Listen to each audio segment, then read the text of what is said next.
Bonjour à tous. Je suis Sarah Albi, je suis la directrice de l'Académie du climat.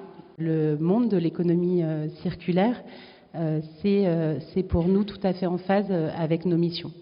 Donc l'Académie du climat, c'est beaucoup de choses. Je ne sais pas, pour ceux qui sont là depuis le début de la journée, les jeunes se sont rassemblés parce que les marches du vendredi sont en train de reprendre. Donc les jeunes lycéens, les jeunes étudiants sont en train de se remobiliser pour attirer l'attention sur des politiques, des pouvoirs publics sur l'état de la planète et sur la nécessité d'aller plus vite, plus fort. Donc c'est une maison qui sert aussi à accompagner cette mobilisation.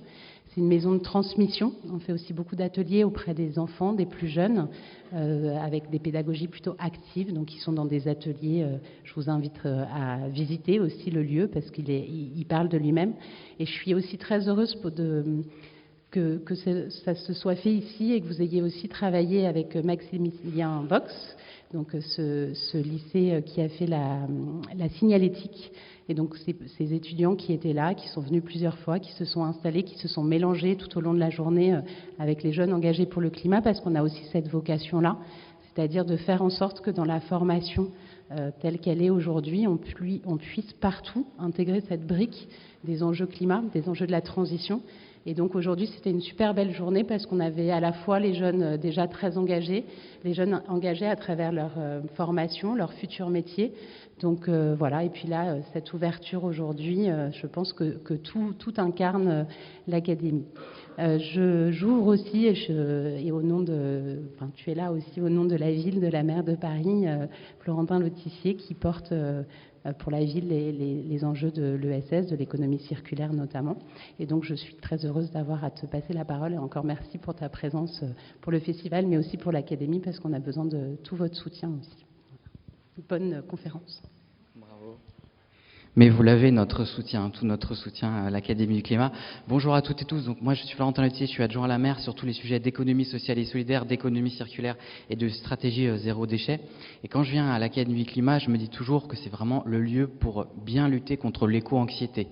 Parce que voilà, on a quand même eu un été difficile avec beaucoup d'événements climatiques graves. On a donc une prise de conscience qui monte dans l'opinion, mais qui se traduit aussi beaucoup par parfois justement des passions tristes ou par le fait de se dire comment on va faire, comment on va y arriver. Et c'est vrai qu'on a absolument besoin d'avoir des moments où on parle vraiment des solutions, on parle des leviers d'action qu'on a. Et on en a. Et c'est ça qui est rassurant. Moi, en tant qu'élu local, je le constate tous les jours, une ville peut beaucoup faire pour trouver des solutions pour lutter contre le dérèglement du climat. Le tout aussi avec des objectifs de justice sociale, parce que c'est pas cette question d'écologie elle doit être pour tout le monde et pas réservée à quelques-uns. Donc voilà, la question qu'on doit toujours se poser, c'est la question des solutions, la question des leviers pour pouvoir sortir justement de cette déprime qui parfois peut nous envahir. Et l'Académie Climat, vous êtes aussi là pour ça et vous le faites très bien. Vous allez avoir dans cette table ronde une diversité de points de vue, donc je pense que cette table ronde va être très intéressante. Vous aurez Patrick, voilà, qui parlera très bien de tout ce qu'on peut faire. Patrick, on travaille ensemble tous les jours, c'est le chef de l'administration sur tous les sujets justement d'économie engagée à la ville. Vous verrez qu'il y a plein de projets sur lesquels on travaille, il vous expliquera ça très bien. Et puis voilà, vous avez des acteurs publics, des acteurs privés. Mais ce que je voulais vous dire, surtout, dans la salle, il y a sûrement parmi vous des gens qui portent des projets, que ce soit des projets d'ailleurs associatifs, mais aussi des projets d'entrepreneuriaux, ou qui ont envie de faire connaître des solutions, qui ont envie de s'engager. La ville, elle est aussi là pour vous. Elle est aussi là pour vous accompagner dans votre engagement. Il y a plein de manières qu'on a pour vous accompagner. On peut vous financer, on peut vous être des relais de communication, on peut aider à faire du réseau, on peut, voilà, avec l'Académie Climat, avoir des lieux comme ça qui sont mis aussi à disposition pour faire des événements. Il y a plein de choses, il faut vraiment pas hésiter à nous solliciter. Moi, je suis un élu local, je trouve que c'est magnifique d'être élu local parce que tous les jours, je rencontre des gens qui ont envie justement de s'engager, qui portent des projets, et tous les jours avec Patrick et avec toutes les personnes avec qui on travaille, on se demande comment on peut faire pour vous aider, pour vous accompagner avec la vision cohérente de cette économie engagée qu'on défend. Voilà, donc je ne vais pas être beaucoup plus long, je voulais vous souhaiter une belle table ronde, je voulais dire bravo pour ce festival de l'économie circulaire qui va s'étendre donc sur tout le week-end. On va présenter donc des solutions et n'hésitez pas à nous solliciter. Vous trouvez mon adresse adresse mail très facilement sur le site de la ville de Paris. Je vous souhaite une très belle soirée et bravo par avance à tous les intervenants parce que je ne pourrais pas malheureusement assister à cette belle table ronde. Voilà, merci.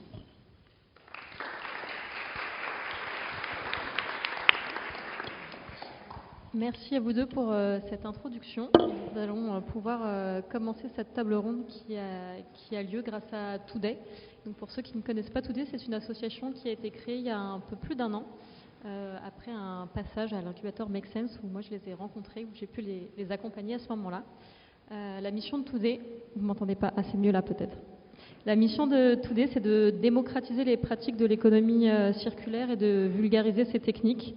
Donc les fondatrices, Morgane et Clara, voulaient rassembler dans un même lieu les produits et loisirs du quotidien afin de simplifier le parcours d'achat des consommateurs.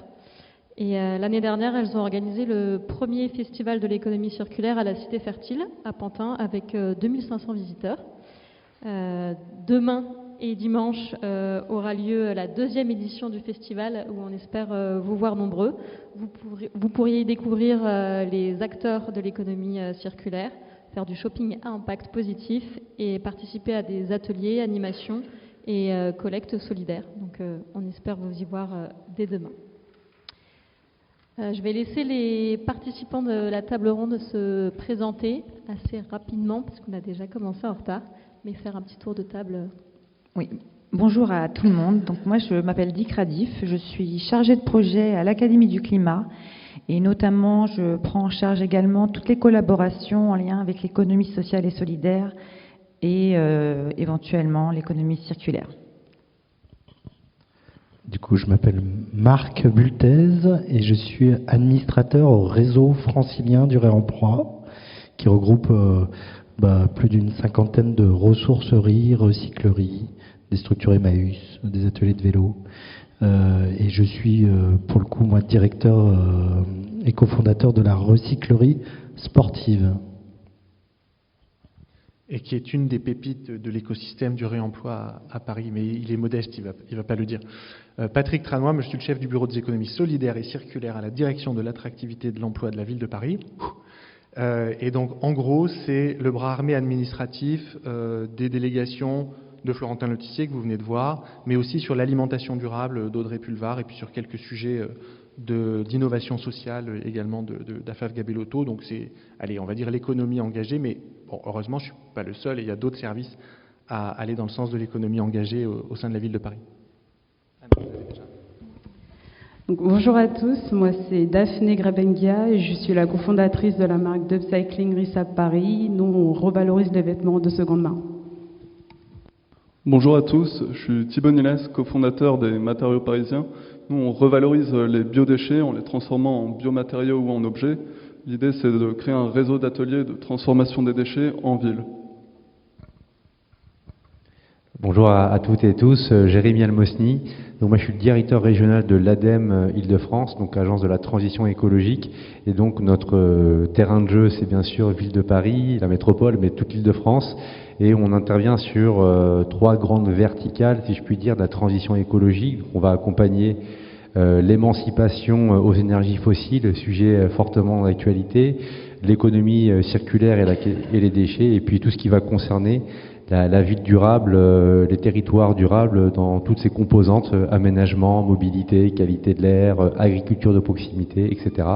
Et donc j'en dirai un peu plus tout à l'heure sur ce qu'on propose sur l'économie circulaire.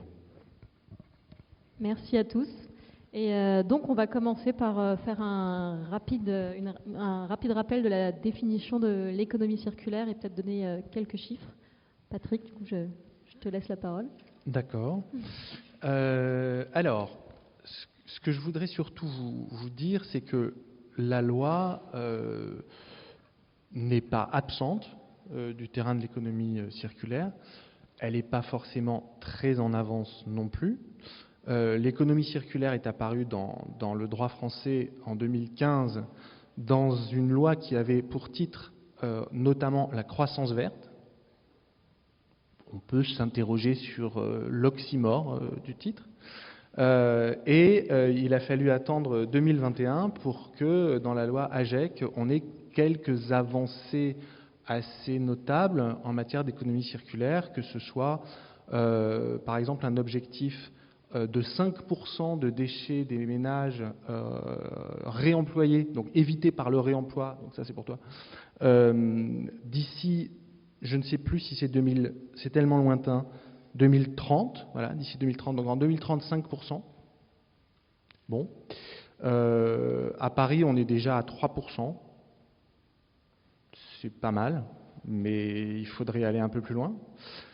Et puis d'autres mesures dans la loi AGEC du type à partir du 1er janvier 2023, les restaurants ne pourront pas vous servir sur place dans des contenants jetables.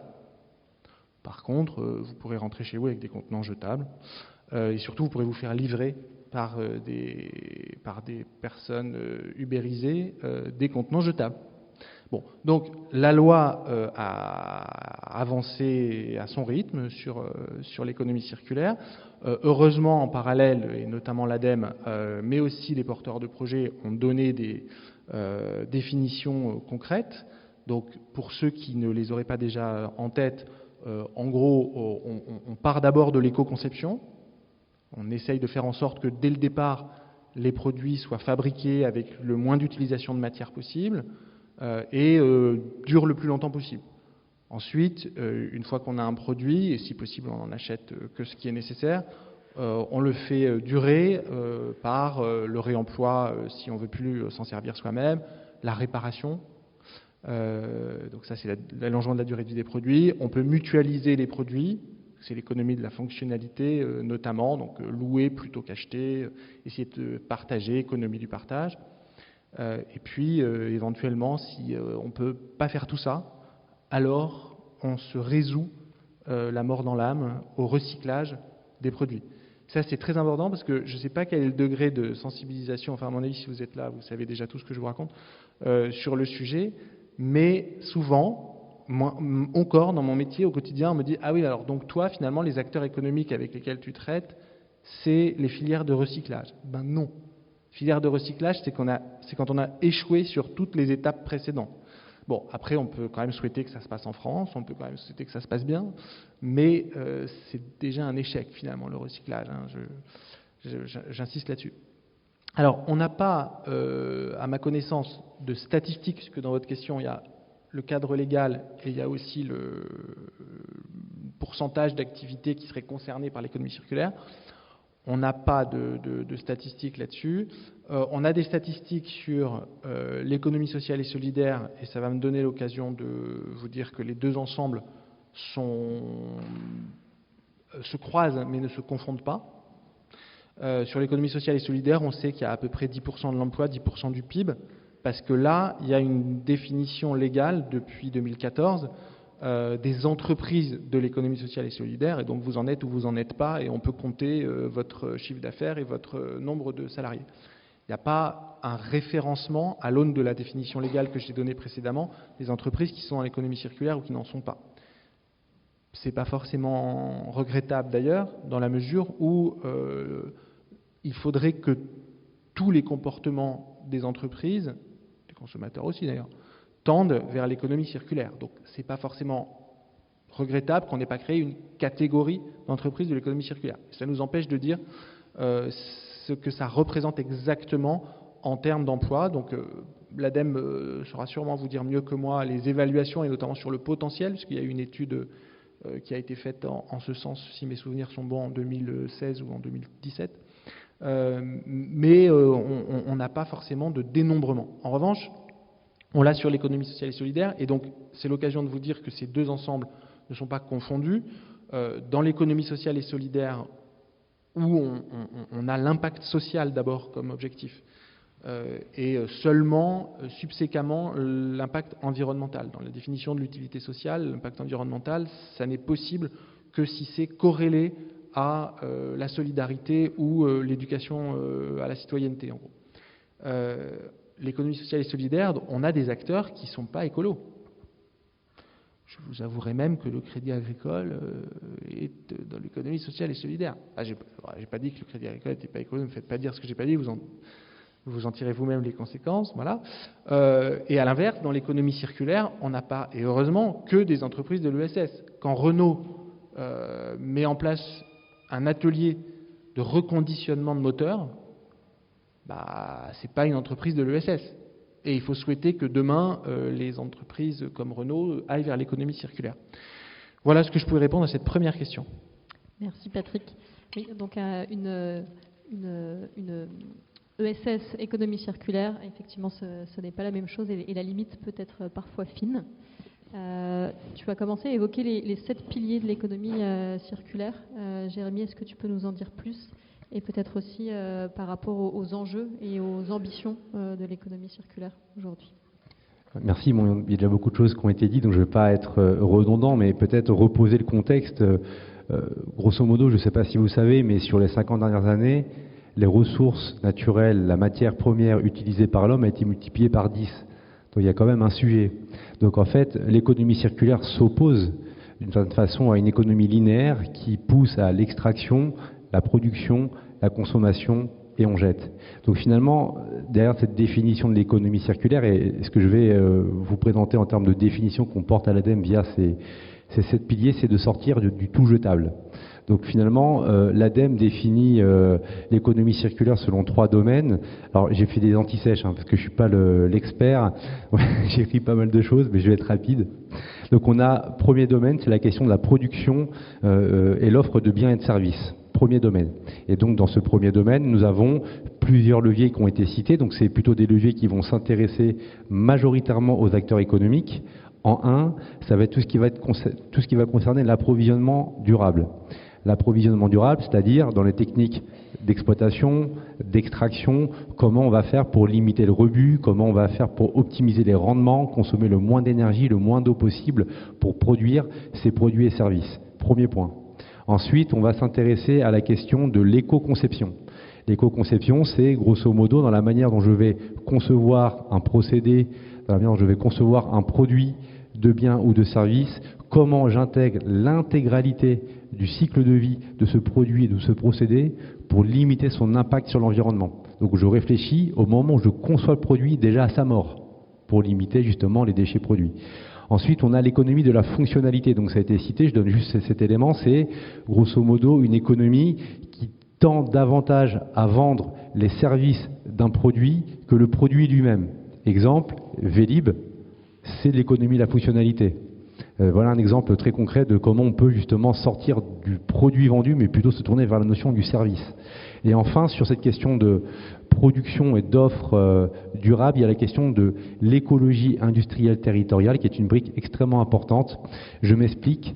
D'ailleurs, cette écologie industrielle et territoriale, c'est comment on fait à l'échelon d'un territoire pour créer des symbioses et des synergies industrielles. C'est-à-dire, dans des organisations interprofessionnelles, mes matières premières peuvent devenir probablement la matière première du voisin, donc il y a une mutualisation des besoins, et parfois mes déchets peuvent devenir les intrants d'un voisin dans ces écosystèmes industriels. Et on voit apparaître dans des grands centres industriels ou tout simplement dans des grandes métropoles des synergies de ce type, et c'est vraiment l'un des leviers qu'on identifie dans ce domaine numéro 1 de l'économie circulaire, celui de la production et de l'offre durable. Deuxième point, et je vais être plus rapide, donc dès qu'on a une offre, il y a une demande. Donc ça va être justement la consommation et la demande. Et donc là, on l'a dit tout à l'heure, ça va être une consommation dite responsable. Donc lorsqu'on est un acheteur, acteur économique ou particulier, comment j'intègre l'environnement, l'impact environnemental dans mes choix. Donc on verra qu'il y a, en tout cas au niveau de l'ADEME, tout un travail pour donner les clés à un acheteur pour décrypter quel est l'impact environnemental du produit acheté. Et puis il y a bien sûr l'allongement des produits intégrés dans ces pratiques, la réparation, la vente, le don des produits qu'on possède pour justement essayer d'y donner une seconde vie, voire une vie un peu plus longue. Et enfin, le troisième domaine de l'économie circulaire tel qu'on le définit, c'est la question de la gestion des déchets. Et donc là, le levier de ce troisième domaine, c'est le recyclage. Alors, effectivement, on est largement perfectible, il y a beaucoup à faire. On est, je crois, sur le recyclage des déchets ménagers et assimilés à 17% en Ile-de-France, donc on peut s'améliorer, mais malgré tout, on a une marge de manœuvre extrêmement intéressante pour faire des déchets une matière première utilisable dans différents procédés industriels ou tout simplement dans la question des services. Et je pense qu'on aura ce soir autour de la table d'illustres exemples. Voilà pour ce que je voulais partager. Merci beaucoup et merci pour cette transition parfaite parce qu'effectivement nous avons des entrepreneurs autour de nous qui ont apporté des solutions très, très intéressantes et on aimerait bien en entendre parler. Et donc ma question pour Thibaut, Daphné et peut-être Marc, pourquoi est-ce que vous vous êtes lancé dans cette aventure? Pourquoi avoir créé votre entreprise? Et donc pour répondre à quels enjeux dont on a parlé juste avant. Du coup, on a décidé avec mon associé Ulysse de cofonder les Matériaux Parisiens parce qu'on s'est rendu compte qu'il y avait énormément de déchets en fait qui étaient produits en ville, des services certes, mais très peu de production en fait d'objets et de matériaux. Et on a décidé d'explorer en fait comment est-ce qu'on pouvait revaloriser ces matières qui sont trop souvent considérées comme des déchets. Du coup, on s'est inspiré de Beyond Plastic qui découle en fait du mouvement Precious Plastic qui ont fait des premiers travaux de recherche sur la revalorisation de la matière organique. Et du coup, on a décidé d'explorer à notre tour aussi, de pousser la matière pour voir qu'est-ce qu'on pouvait en tirer. C'est comme ça que on a créé les Matériaux Parisiens en lançant une campagne de crowdfunding qui nous a permis de financer les premiers investissements. Et concrètement, nous, à partir de matières organiques qu'on va collecter auprès de partenaires, donc c'est des restaurants, des commerçants comme du marc de café, des pots d'avocat, noyaux d'avocat, et on arrive à le transformer en matériaux avec un processus assez simple, low-tech, donc on rentre vraiment dans l'économie circulaire, et le processus, c'est on vient presser de la matière en fait qu'on a préalablement broyée, séchée, on vient le presser à chaud dans des moules en aluminium pour donner différentes formes. Et après, on arrive à avoir un matériau donc 100% naturel, recyclé, produit localement, récolté localement à partir de déchets qui vont pour la majorité à la poubelle, quoi. Super. Et donc du coup, pas besoin de recycler. On a déjà... Ouais, pour le coup, nos objets, du coup, ils sont 100% biodégradables et compostables, c'est-à-dire qu'en fin de vie, on peut tout simplement les jeter dans le jardin ou alors même nous les redéposer, nous on peut les rebroyer et en fait en refaire des objets. Aujourd'hui, on fait des luminaires, par exemple, avec. Nos matériaux peuvent être utilisés aussi par des designers, des artistes. On a développé une première collection d'objets comme des boîtes en vrac, des lampes, comme je vous le disais, des dessous de verre, et on est en train de développer aussi d'autres moules pour aller sur d'autres gammes de produits et répondre toujours à plus d'applications. Merci Thibaut. Daphné, est-ce que tu peux nous parler de RISAP ? Oui, donc du coup, nous, avec Mona, on est un peu parti aussi, donc Mona c'est mon associé, on est un peu parti du même constat concernant les vêtements. On a constaté qu'il y avait énormément de vêtements qui étaient mis sur le marché. On avait énormément de vêtements dans nos armoires. Il y avait vraiment trop de vêtements. Et nous, on voulait vraiment travailler uniquement à la revalorisation de ces vêtements-là, des vêtements qui existent déjà. Et c'est pour ça qu'on a lancé RISAP Paris, qui est donc une marque d'upcycling. Donc l'upcycling, c'est une pratique de recyclage, c'est le fait de prendre la matière qui existe déjà, de la transformer pour lui donner plus de valeur ajoutée. Et nous, c'est ce qu'on fait avec les vêtements de seconde main. Donc on retravaille les vêtements pour leur redonner un nouveau design, un design en tout cas plus à la mode et qui permet d'allonger la durée de vie du vêtement. Donc aujourd'hui, fabriquer un vêtement, ça pollue énormément. On ne sait pas souvent dans quelles conditions les personnes qui fabriquent nos vêtements le font, et très souvent c'est de manière assez scandaleuse. Donc nous, c'est vraiment cet aspect-là, ces deux aspects-là, l'aspect humain et l'aspect écologique, nous a poussé à l'action. Et donc on a lancé la marque en mars 2020, donc du coup pendant le confinement. Je pense que le confinement pour nous deux, ça a été un déclic en se disant mais là on est coincé chez nous, il se passe plein de choses. On savait pas trop pourquoi le Covid était là, et on restait éternellement à cause de questions écologiques, et c'est vraiment ça qui nous a dit on lance la marque maintenant. Et donc de fil en aiguille, on a lancé la partie marque, et après on voulait aller encore plus loin parce qu'on voulait démocratiser la pratique de l'upcycling, et donc on a lancé aussi à côté des box DIY et des ateliers. Et l'idée globale de l'entreprise RISAP, c'est de faire comprendre à tout le monde qu'on a trop de vêtements et ce qu'on a déjà, on peut le pimper pour allonger sa durée de vie. Merci Daphné. Donc effectivement, on ne jette plus nos vêtements, on les réutilise, on les upcycle et on peut les transformer. Et Marc, toi tu les transformes pas, mais tu réutilises les objets. Est-ce que tu peux nous en dire plus ? Oui, déjà pour dire, c'est vrai qu'il y a eu quelques chiffres qui ont été donnés un tout petit peu avant. Donc nous, les acteurs du réemploi, on est plutôt sur l'écologie de la récupération. Emmaüs a fait ça depuis plus de 70 ans. L'idée, c'est de collecter ces objets pour pouvoir les redistribuer. Le principe du réseau était assez rapidement les constats d'abord, parce que les chiffres, c'est ce qui nous a fait qu'on s'est rassemblés aussi et qu'on a eu une volonté de travailler en commun, de créer de la coopération entre les acteurs. Mais les chiffres que donnait tout à l'heure Patrick en disant qu'il y avait à peu près 3% des objets qui sont réemployés sur tous les déchets ménagers, on estime qu'on peut facilement être à 30 voire 40% de valoriser. Donc on est quand même dans une grosse société de surconsommation et qu'on peut travailler quand même beaucoup mieux sur tout ce volet-là. Pour vous donner quelques chiffres aussi du réseau, il monte quelques initiatives aussi. On a fait la fête de la récup ici à l'espace des Blancs-Manteaux au mois de juillet. On fait des ressourceries éphémères dans différents quartiers. Et c'était pour nous important de créer des actions communes pour faire connaître le réemploi solidaire qui aujourd'hui reste encore assez méconnu et sur lequel il y a encore beaucoup à récupérer puisque les chiffres nous l'expliquent. Alors après, il y a des ressourceries, il y a des recycleries, il y a des Emmaüs, des ateliers de vélo. Sur moi, si je reviens un petit peu à la recyclerie sportive, en effet, quand les enjeux et pourquoi on s'était créé, on s'est dit que il fallait continuer à faire avancer le sport et l'idée de créer une recyclerie spécialisée dans le sport, ça permettait aussi d'avoir des acteurs qui vont pouvoir mieux identifier les objets et être sûr qu'ils soient bien réparés, puisque ça pouvait représenter dans une ressourcerie que 2% de tout ce qu'ils mettaient sur le marché, dans leur boutique, quoi. Donc voilà. Donc il y avait cette volonté-là d'être une recyclerie spécialisée pour mieux faire connaître les matériaux et savoir les réutiliser, comme tu disais.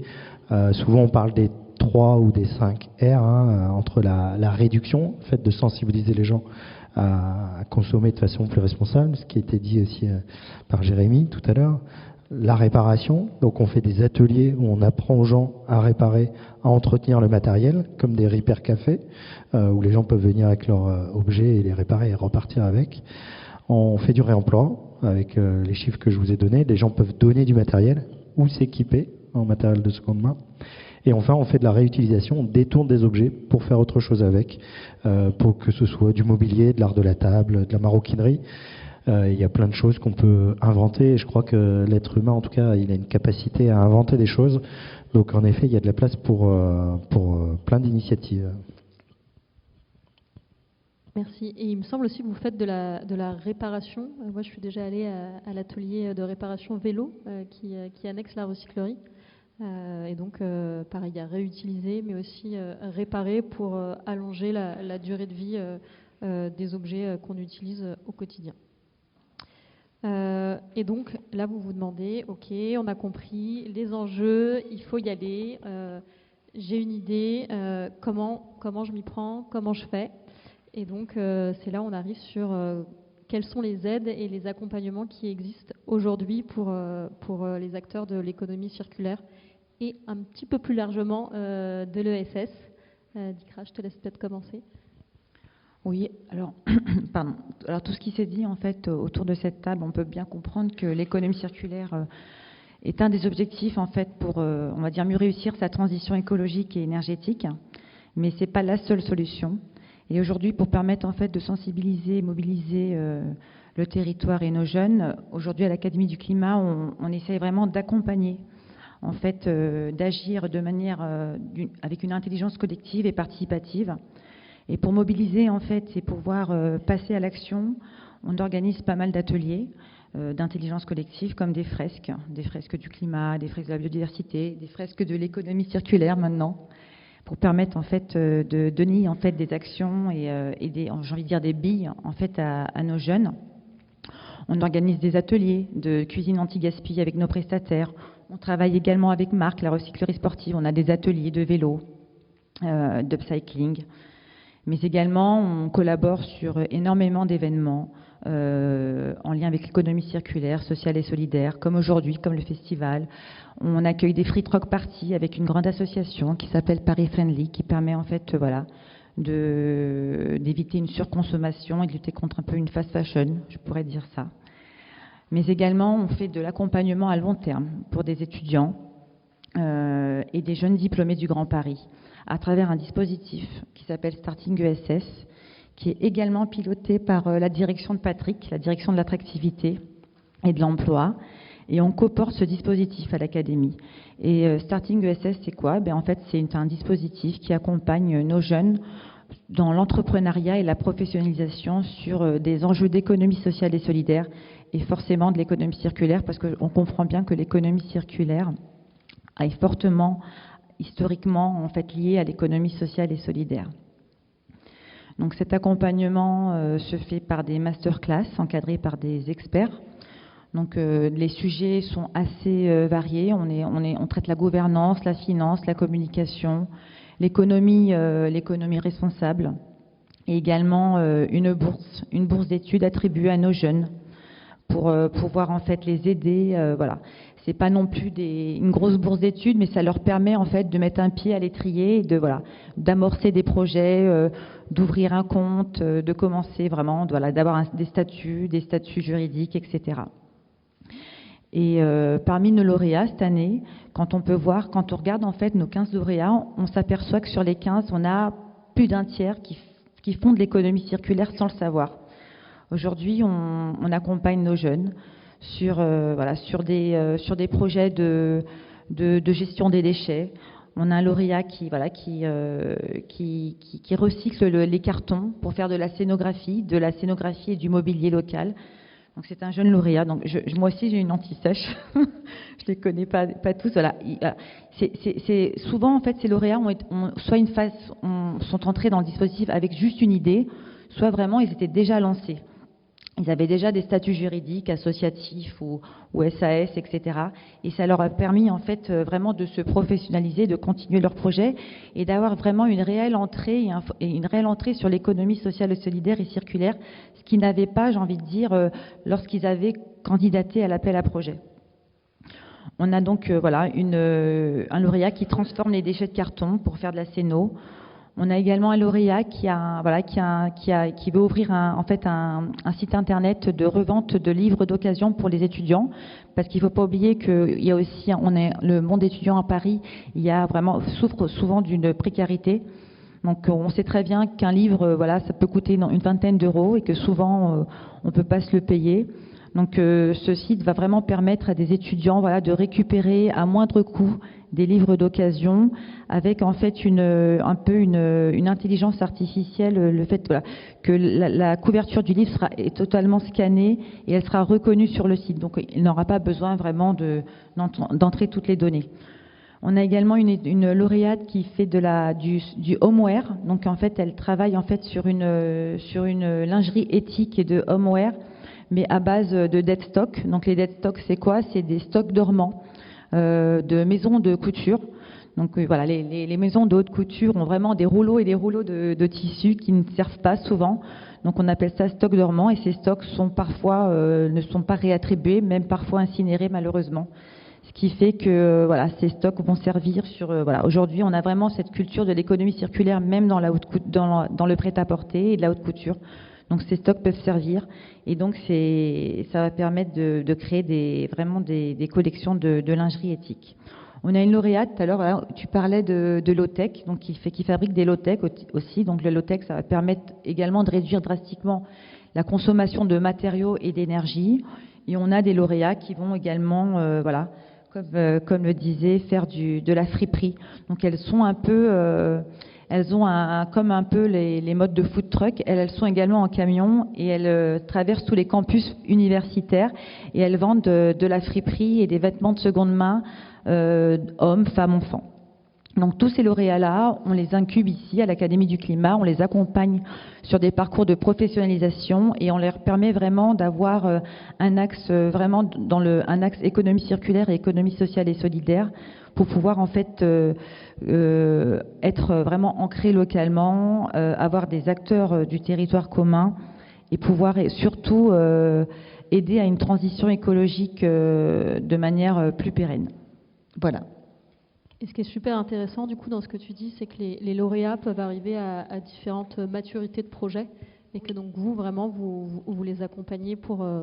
Oui, alors on n'est pas vraiment... On prend vraiment le stade idée ou vraiment des lauréats qui sont vraiment déjà lancés, qui ont déjà un statut et sont déjà sur la place du marché, j'ai envie de dire. Donc on n'a pas vraiment... Ce qui est important, c'est la volonté, en fait, la volonté de bien faire et la volonté de pouvoir changer les choses. Merci. Et par rapport, du coup, à la ville de Paris ou la région Île-de-France, je me tourne vers Patrick et Jérémy, qui sont de deux côtés différents. Quelles sont les aides qu'on peut trouver quand on se lance, quand on veut créer son entreprise dans l'économie circulaire et se lancer? Je réponds d'abord. Alors, je vais répondre à la question et je vais donner des pistes de solutions et je suis ravi qu'on entende des porteurs de projets qui ont réussi leurs initiatives. En même temps, je me suis fait une promesse, c'est de ne jamais parler dans ce genre de conférence sans avoir au moins 2 ou 3 minutes sur la vérité du diagnostic. Et je ne voudrais pas que les solutions qui sont réelles et qu'il faut encourager et démultiplier nous fasse rentrer chez nous ce soir en nous disant au fond, ça y est, les choses vont dans le bon sens et le problème écologique est réglé. En vrai, ça va très mal. Voilà. Je profite de lâchement que Florentin soit parti, puisqu'il voulait lutter contre la solastalgie et l'éco-anxiété. Alors moi, je ne lutte pas du tout contre la solastalgie et l'éco-anxiété, je suis en plein dedans, donc je veux partager ma déprime avec vous. En fait, ça va très mal. En fait, hein. On a quand même réussi à détruire 2/3 des arbres en quelques milliers d'années, 2/3 des mammifères en quelques dizaines d'années, 2/3 des insectes en quelques années. Et ça, c'est même pas la faute du réchauffement climatique. C'est le réchauffement climatique, c'est encore après. Et on se dirige tout droit vers les 3 degrés avec ce que ça a de conséquences sur la faim dans le monde, sur des centaines de millions de réfugiés climatiques. À quelques dizaines de milliers, on a déjà 4 pays d'extrême droite dans l'Union européenne. Quelques centaines de millions, je ne vous raconte pas. Voilà. Donc en vrai, la réalité, c'est ça quand même. Hein. Le point de départ de notre réflexion, c'est quand même ça. Donc, bon, face à ça, on peut baisser les bras, ou on peut pousser son rocher comme Sisyphe et s'imaginer heureux. Donc on pousse le rocher. Alors, donc la question, c'est à quoi ressemble le rocher que vous poussez? On a un beau rocher. Ça, c'est quand même pas négligeable. On n'est pas dans n'importe quelle collectivité. On a une ambition politique réelle qui nous porte et on a des outils. Donc, au moins, le rocher est sympathique. Donc, qu'est-ce qu'on fait? D'abord, on aide les porteurs de solutions indirectement. Beaucoup de porteurs de solutions sont aidés par la Ville de Paris sans le savoir, comme M. Jourdain, puisque dès qu'on trouve un financement chez Paris Initiative Entreprise, il y a 9 chances sur 10 pour qu'il soit à moitié financé à travers des fonds de la Ville de Paris quand on crée son entreprise. Je ne sais pas si vous avez eu un prêt d'honneur PIE ou un crédit de long terme PIE ou un contrat d'apport associatif PIE, mais c'était en fait la Ville de Paris. Quand on vient à l'Académie du Climat, c'est la Ville de Paris. Quand on a au canot des ateliers, la Maison des Canaux sur le bassin de la Villette, des ateliers sur les projets d'économie circulaire, c'est la Ville de Paris. Quand on travaille avec le réseau francilien du réemploi pour porter un projet de ressourcerie, c'est d'abord le réseau francilien du réemploi, mais c'est aussi avec les financements de la Ville de Paris. Bref, on ne fait pas tout directement, on essaye d'aider ceux qui aident, déjà. Ensuite, l'avantage d'être une commune, c'est qu'on a un peu, partiellement, une maîtrise de l'espace, contrairement à d'autres, l'espace en 2D. Hein. Enfin, si on peut faire des immeubles. Contrairement à des collectivités publiques qui ont des effets leviers plus puissants, mais qui n'ont pas la maîtrise du sol.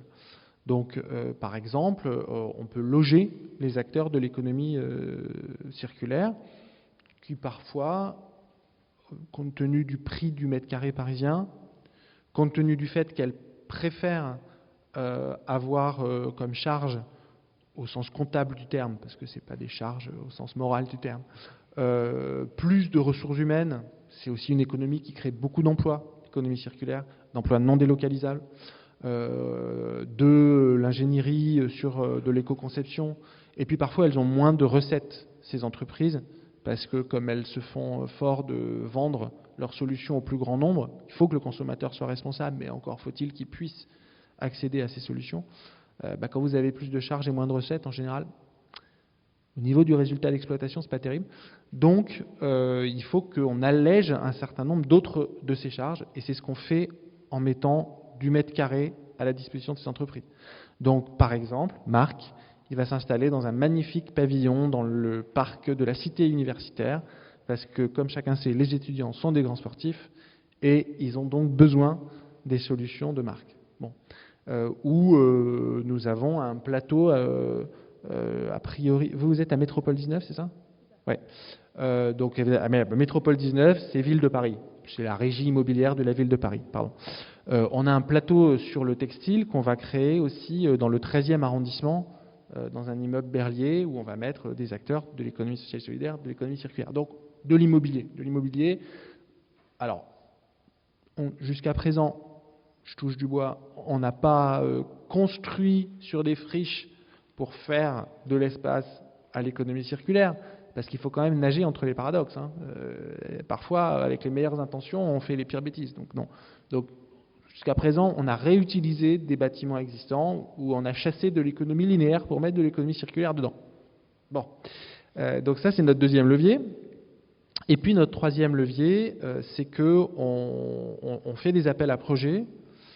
On finance aussi parfois de gré à gré au fil de l'eau des structures. On n'est pas non plus des obsessionnels de l'appel à projet. On sait ce que ça peut avoir de contraignant pour les porteurs de projets. Il faut qu'ils soient pile à l'heure, pile dans les conditions de l'appel à projet. Et ça ne nous permettrait pas d'avoir un dialogue plus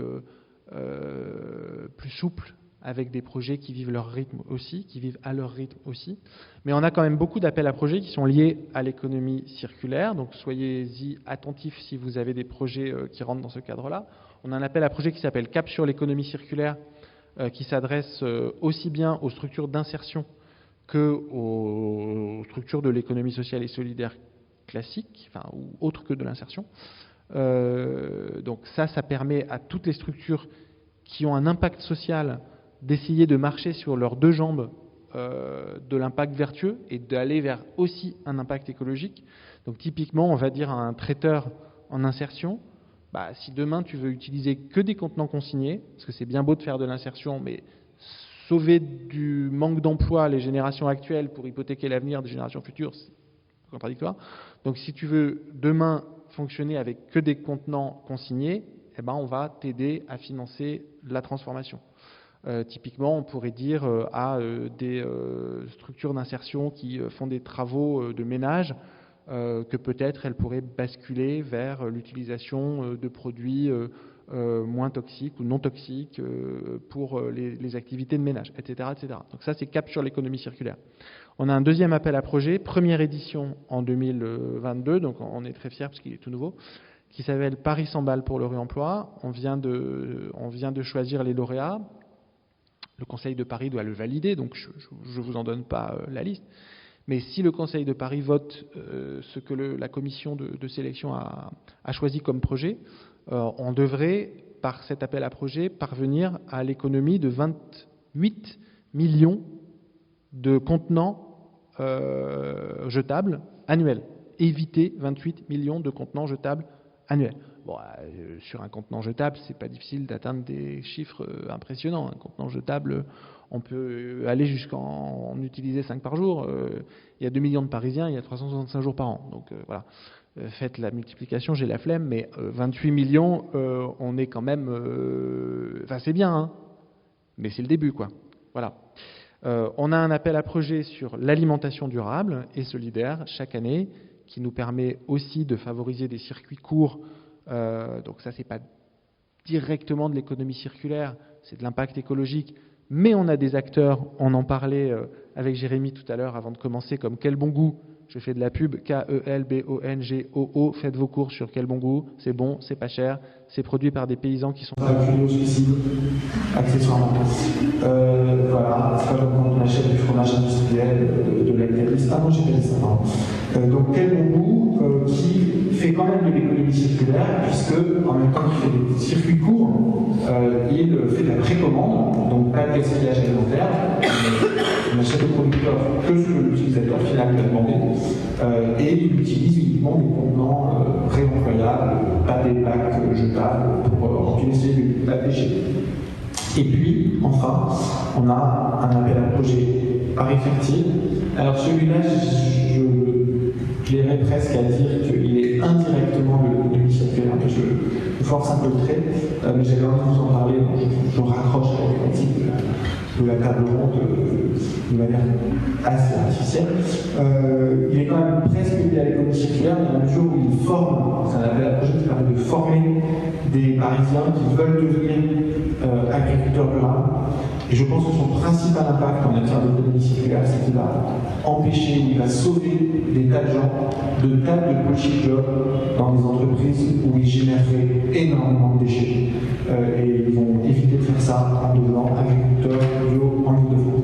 Donc voilà principalement les appels à projets que je vais vous parler en réponse à ta question. Et ben donc c'est effectivement un très bon rocher que nous sont là. Et du coup, Jérémy, côté France et ADEME, est-ce que tu as des choses à rajouter? En réalité, si c'est pas pousser son caillou, mais peut-être juste,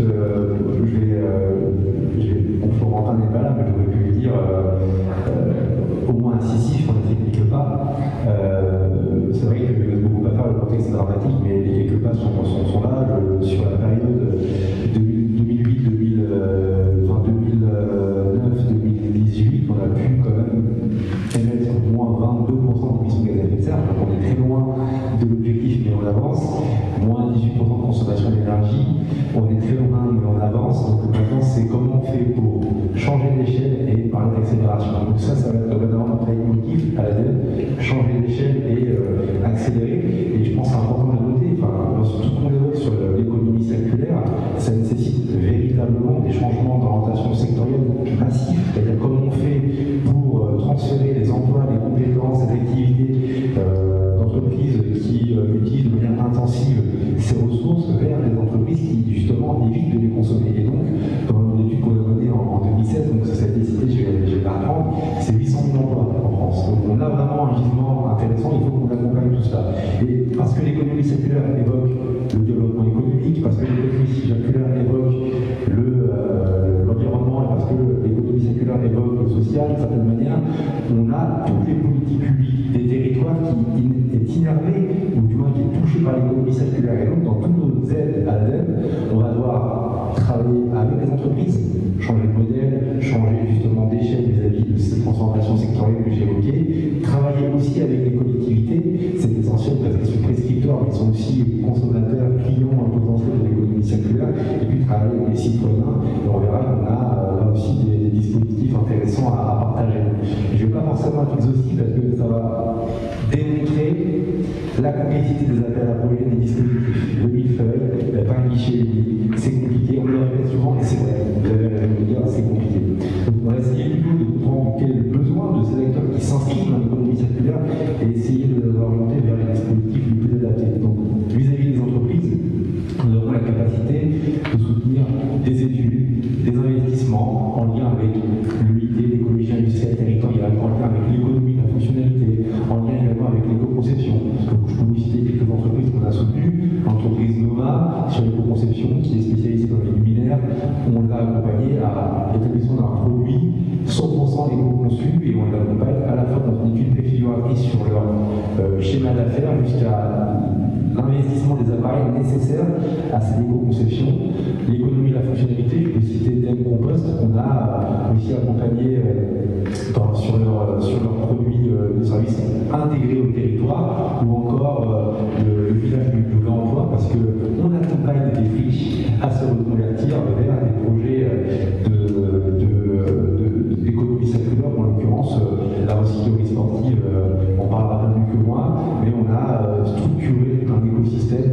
vocation à développer le réemploi sur ce territoire métropolitain.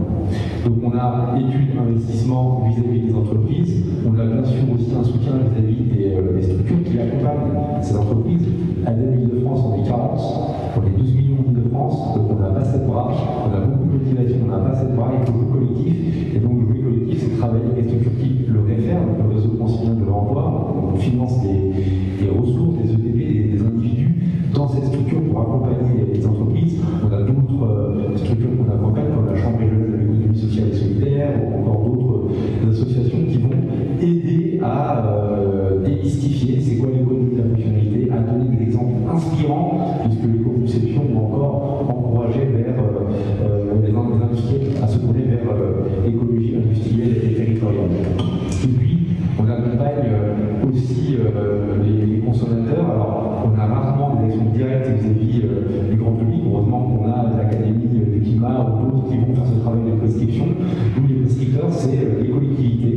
Donc, à la fois dans leur propre politique publique ou dans leurs actions, comment elles vont sensibiliser et mobiliser les consommateurs à cette consommation dite responsable ou encore l'allongement des produits. Et pour ça, on a beaucoup de dispositifs, mais les produits, vous n'avez pas d'exhaustivité. Et enfin, on a un acteur qui est essentiel, c'est le tissu associatif. Il est extraordinaire parce qu'il regorge d'idées, parce qu'il est sur le terrain, parce qu'il est au plus près des besoins et parce qu'il mobilise.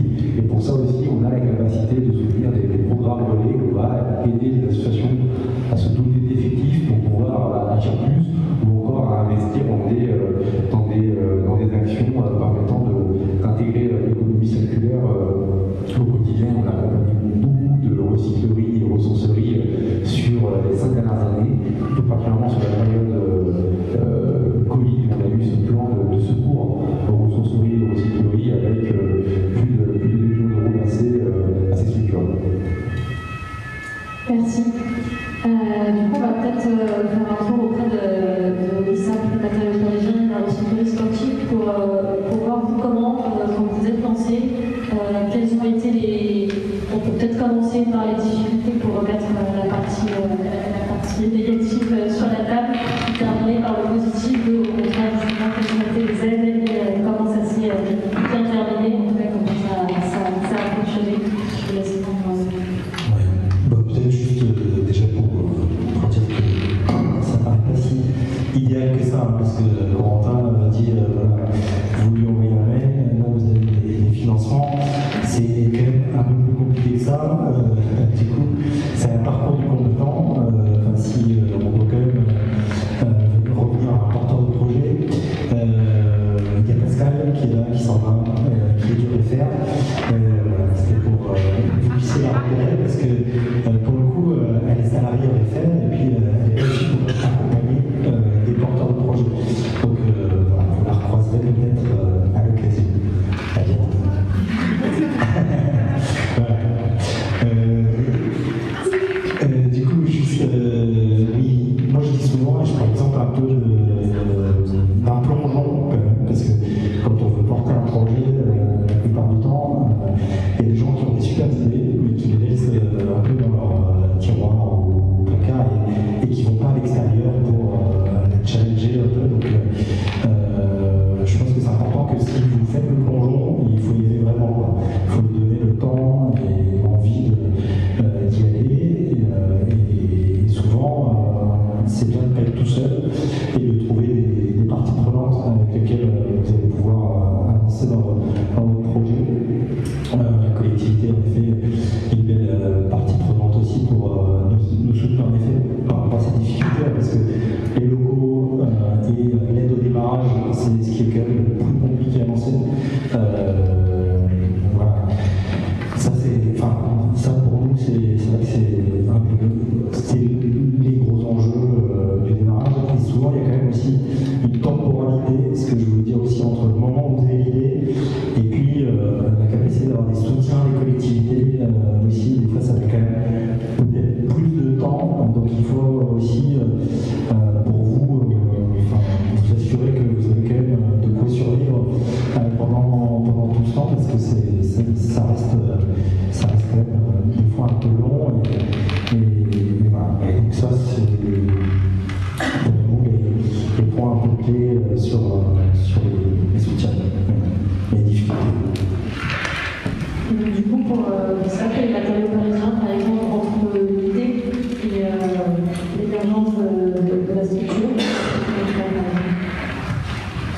ISAP, ça a été très rapide. Nous, on a été en total autofinancement dès le début de l'aventure, on l'est toujours d'ailleurs. Et nous, on était beaucoup dans l'action, donc on a une idée, on la teste directement. On est beaucoup en contact avec les clients, on ajuste notre produit en fonction des retours clients sur Instagram, on est beaucoup sur les réseaux. Et donc c'est vraiment, nous, je pense que c'est peut-être particulier, mais c'est un temps très petit. Nous, on a directement lancé l'idée aussi, tester ça avec une campagne de crowdfunding, ça permet de tester l'intérêt, et derrière, c'est du financement aussi qui nous a permis de financer les premiers achats et les premiers mois qui sont en plus généralement à chiffre d'affaires, on n'est pas de rentrée d'argent, et c'est important déjà de tester ce marché le plus vite possible, et derrière, soit avoir un peu de fonds propres aussi de côté pour assurer les premiers mois, et si possible, récolter des fonds au travers d'une campagne de crowdfunding, et il y a aussi pas mal d'aides, comme évoqué plus tôt. Il faut vraiment aller solliciter ces appels à projets, ces aides, parce qu'on en a beaucoup. Ça met du temps parfois, mais souvent ça paie aussi. Et c'est comme ça que nous, peut-être aller partir un petit peu maintenant sur le positif. Et nous, on a aussi chopé des aides, notamment le PIAN, c'est Paris Innovation Amorçage, c'est-à-dire en intégrant un incubateur Urban Lab, on a obtenu cette subvention qui permet de financer en fait nos dépenses de R&D. Donc c'est vraiment des aides qui sont très importantes au début, il ne faut pas hésiter à les solliciter. Et aussi avec la région Île-de-France, zéro déchet économie circulaire, on a pu toucher cette subvention-là. Et on est en train de postuler pour le PIE, donc Paris Initiative Entreprise. Normalement, on l'espère, on devrait avoir le dossier pétition pour obtenir cette aide. Mais voilà, en tout cas, il ne faut vraiment pas hésiter parce que au début, c'est hyper important. La trésorerie, ça aide toujours, mais encore plus dans les premiers mois. Et si je peux me permettre, c'est vrai qu'il faut vraiment, dès le début, aller chercher ces aides-là. Nous, on ne l'a pas fait avec ça parce que vraiment, on était en total autofinancement et on voulait vraiment comment ça s'est passé au début, c'est tout ce qu'on vendait qui nous permettait d'alimenter la suite du projet. Et au stade où on est aujourd'hui, dans les dossiers qu'on doit monter, on nous demande plus de choses.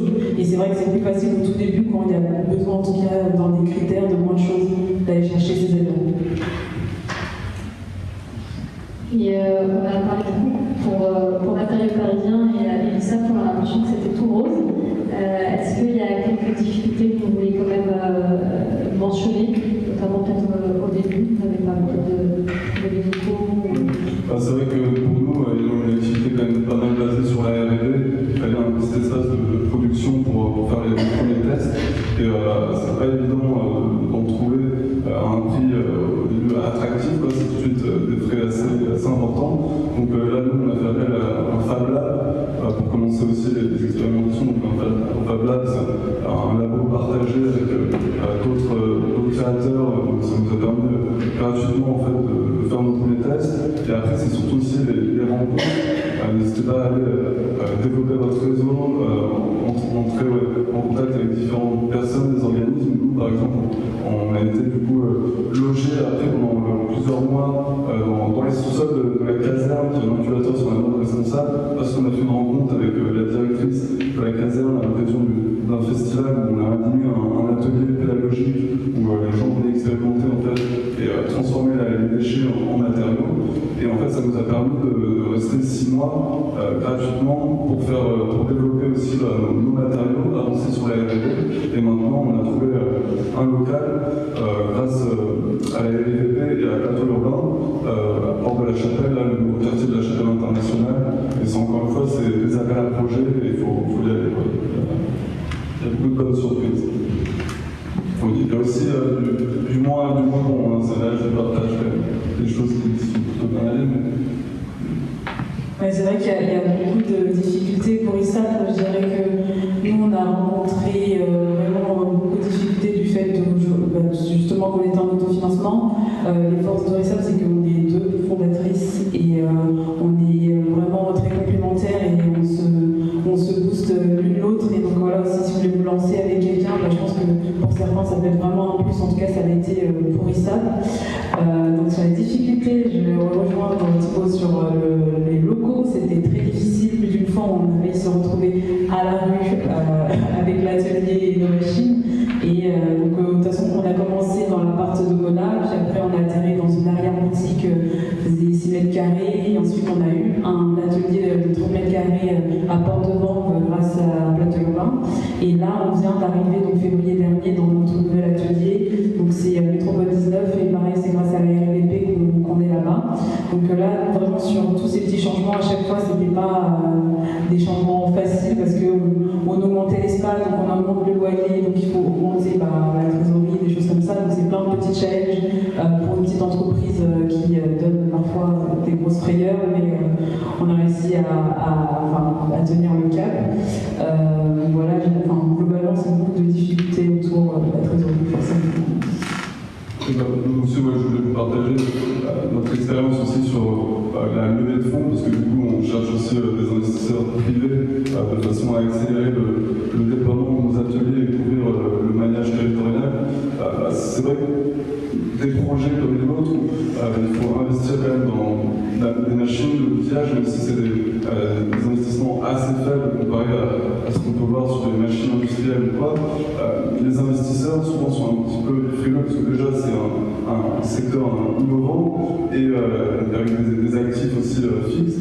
Et à côté de ça, ils préfèrent du retour sur investissement assez rapide en investissant dans des startups tech, une tech, tous les fonds à impact, mais au final, ils ne veulent pas prendre le temps aussi, certains risques partagés.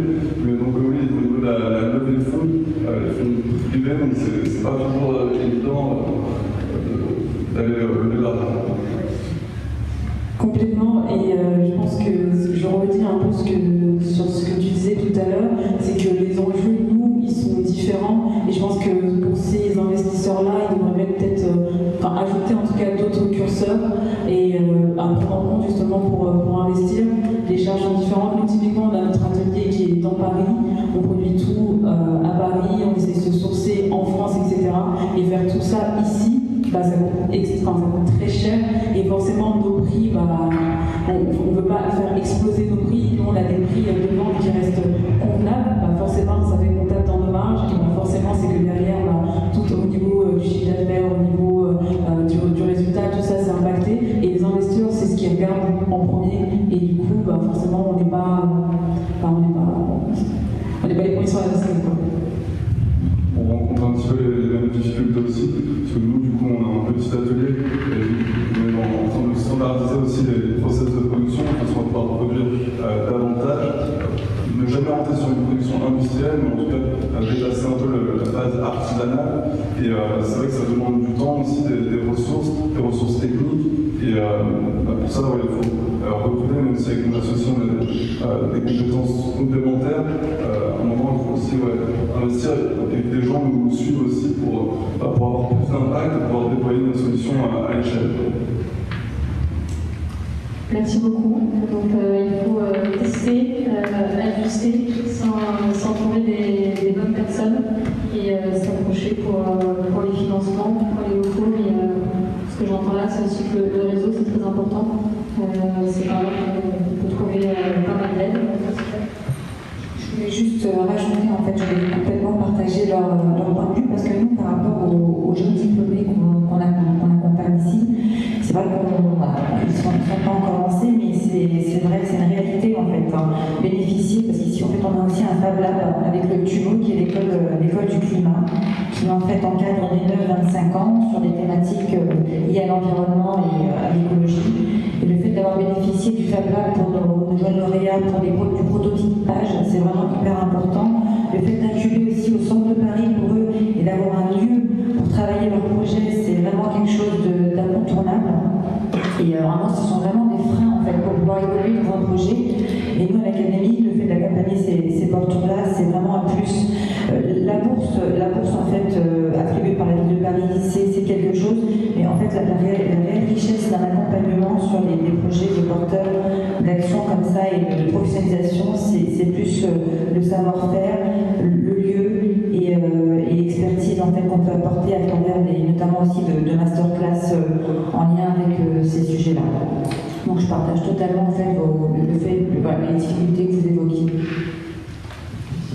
Merci beaucoup.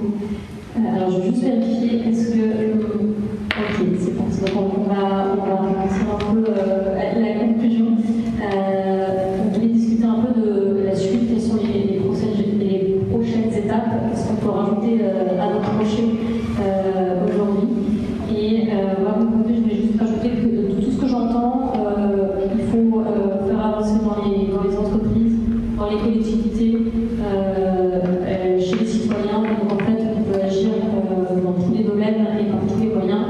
Donc il faut y aller de partout. Du coup, Marc, je te laisse peut-être sur les prochaines étapes qu'on peut espérer pour la suite. En tout cas, pour le réemploi solidaire et l'écologie de la récupération, c'est vrai que Jérémy en a parlé tout à l'heure. Pour le coup, on a créé un village de réemploi qui regroupe des ressourceries, des recycleries. Je pense que la coopération entre les acteurs et la mutualisation, ça permet quand même à un moment de changer d'échelle aussi, de passer un cap aussi en commun. Nous, on va aussi investir dans un entrepôt de 5000 m² pour mutualiser les flux logistiques. Et ça, c'est pareil, je pense qu'on arrive à faire des économies un peu d'échelle à travers des postes mutualisés sur certains types de flux. Pour moi, continuer aussi à accompagner des nouveaux porteurs de projets, parce que plus on sera, plus on arrivera quand même à résoudre une partie de la problématique. Voilà, c'est sûr que ça reste des trucs qui sont pas tout de suite immédiats, mais en tout cas, cette mutualisation-là, à mon avis, ça a du sens de pouvoir travailler ensemble sur ces sujets. Merci beaucoup. Est-ce que quelqu'un veut prendre le mot de la fin? Pas le mot de la fin, pardon. Pas forcément le mot de la fin, juste je réagis à cette idée de réseau. Elle est un peu dialectique. Évidemment, il faut échanger entre pairs, il faut trouver des gens qui ont parcouru ce chemin pour qu'ils montrent les écueils de l'équité. Enfin, ça, c'est le bon côté du mot réseau. Maintenant, quelqu'un qui n'est pas issu d'une école de commerce, qui n'a pas de la love money familiale, en fait, il ne faut pas se censurer non plus. Quand Florentin me disait tout à l'heure, florentin.letissier@paris.fr, où à mon humble niveau, et pourtant perché en haut d'un service d'administration centrale, patrick.tranois@paris.fr, en fait, il y a des gens qui répondent.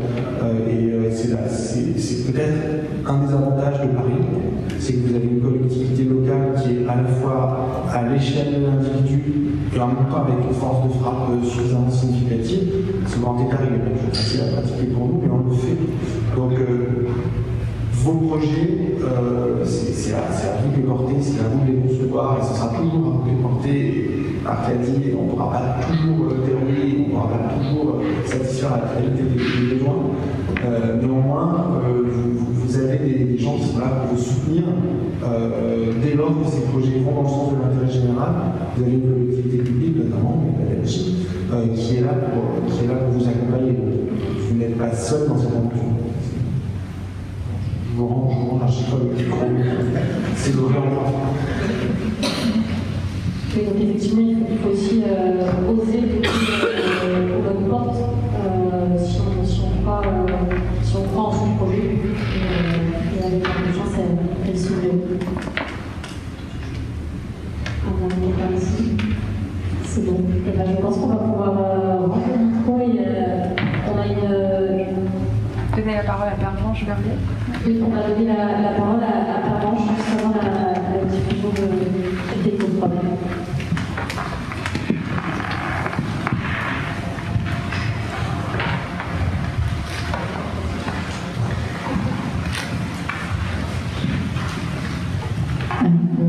Bonjour à tous. Alors malheureusement, pour la diffusion, il faudra que vous...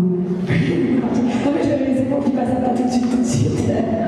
J'ai vu parce que l'idée là, c'est de présenter un film qui a été éco-produit. Je suis Pervenche Verdier, déléguée générale d'Ecoprod, qui est une association. Je ne vais pas vous faire partie tout de suite.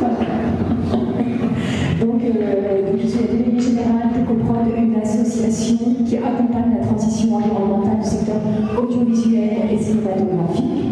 Concrètement, comment ça marche? L'idée, c'est d'éco-concevoir les œuvres et les contenus audiovisuels. Voilà, c'est le genre d'éco-conception. Dans la réalité, ça n'est pas encore complètement en place, on accompagne ce pas, mais si on pense en termes d'économie circulaire, justement, parce que c'est le thème du festival aujourd'hui. Il faut savoir qu'un film français, en moyenne, produit 15 tonnes de déchets. Et je parle de déchets, c'est-à-dire une large partie, plus de 80%, partent à la benne. Il s'agit évidemment essentiellement des décors, si c'est un film avec beaucoup de décors, mais aussi tout ce qui est consommable, table régie, etc., etc. Donc autant dire que c'est assez catastrophique. Mais il existe des solutions, il y a des professionnels qui essayent d'arranger la situation. EcoProd en fait partie justement, puisqu'on regroupe 150 producteurs, chaînes de télévision, associations de techniciens, collectifs, typiquement un collectif engagé qui fait partie d'EcoProd, c'est EcoDéco qui s'occupe justement de la partie décor. Il y a aussi le collectif EcoRégie qui s'occupe de la partie régie sur les tournages. Voilà.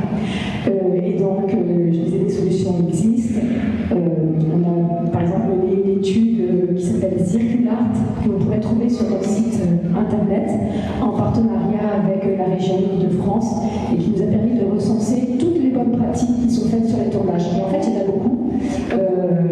Donc chacun y va d'une solution pratique, locale, de ressources, pour avoir des catering végétariens, mais aussi de façon plus organisée, comment recycler les décors en les emmenant dans la ressourcerie du cinéma, la réserve des arts, enfin toutes les structures qui existent autour des lieux de tournage, ou recycler les mégots. Et puis je crois qu'on a encore d'autres possibilités, je pense, parmi vous, et nous on serait très heureux de pouvoir aussi collecter les autres solutions qui peuvent être mises en place sur le tournage.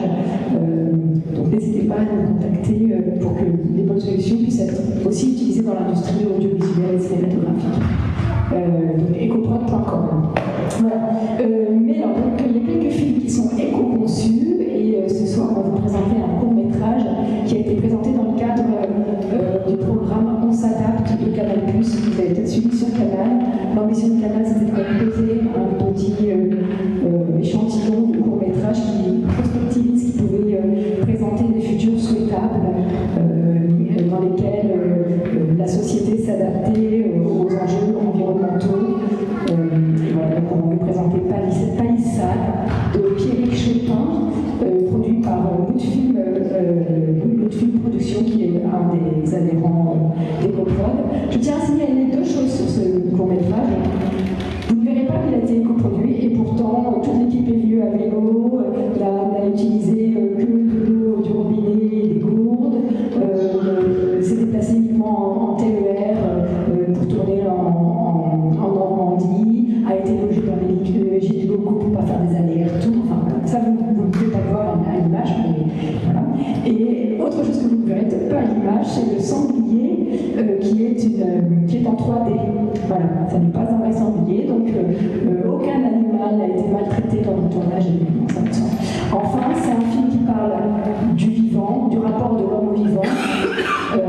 Et ça, l'ambition d'EcoProd, c'est de faire en sorte que toute l'industrie audiovisuelle, c'est très large, mais pas seulement les films à impact, soient éco-produits. Vraiment tout le monde, quel que soit le contenu du film, quelle que soit l'histoire, doit avoir un impact aussi léger, disons, que possible sur l'environnement, sur le vivant. Voilà, on vous laisse découvrir ce film. Je ne sais pas si on peut fermer un peu plus les rideaux, peut-être compliqué, je vais bien dire, ou au moins éteindre la lumière. Juste pour la projection. C'est assez court, hein, c'est un court-métrage d'une quinzaine de minutes. Merci beaucoup.